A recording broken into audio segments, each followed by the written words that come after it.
I know. More than 3 years and about 4 videos later, we're back with another simple one video, another first ride.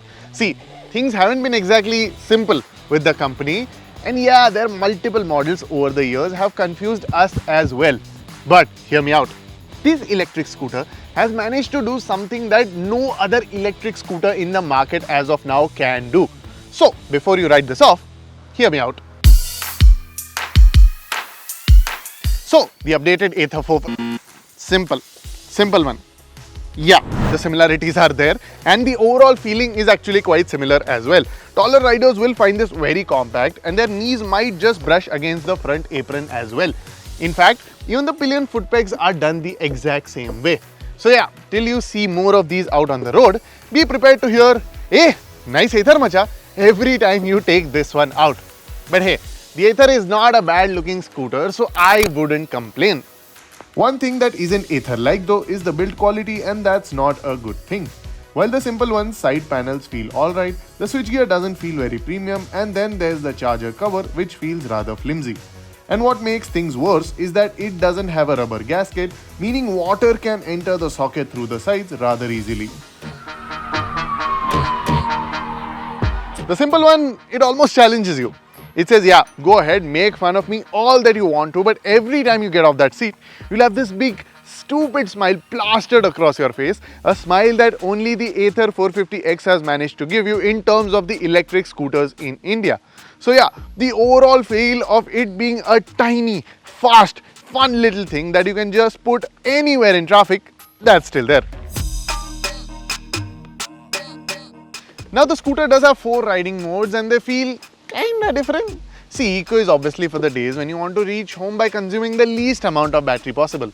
Ride then takes care of all the city duties and they'll say, yeah, Dash and Sonic are for highway duties. I would say forget all of that. Slot the scooter in Dash or Sonic, which are 2 of the top modes, and ride it hard because that's what this scooter loves. On the way here, I was overtaking Apaches and Pulsars and all sorts of 100 to 150cc bikes, and I had an absolute blast on it. Ride this and you will leave your bike friends behind, and it's just so much fun. One thing though was that the throttle on our simple one didn't disengage for almost half a second after rolling off it. This was the most pronounced in Sonic mode at high speed, so while it'll just be fine for your parents riding at lower speeds, Simple definitely needs to sort this out ASAP. But the best part is just how usable the Eco mode is. I mean, I can imagine my mum or my dad heading out on the scooter for a chill evening ride, put it in an Eco mode and just having a great time. And that's the point that I want to come to. This scooter is something that us young enthusiasts will quite like, but it's also something that's very usable for the older people in the family. See, the Eco mode is easy to ride, there is a lot of range, the suspension seems decently comfortable, and there is a solid 30-litre boot. Overall, the way this scooter has hit a balance between practicality and performance, it's just impressive. Imagine the practicalities of a Jupiter with the performance of the lovable Ntorq. Combine them, yeah, that's what I'm talking about. And adding to the practicality is the pillion comfort.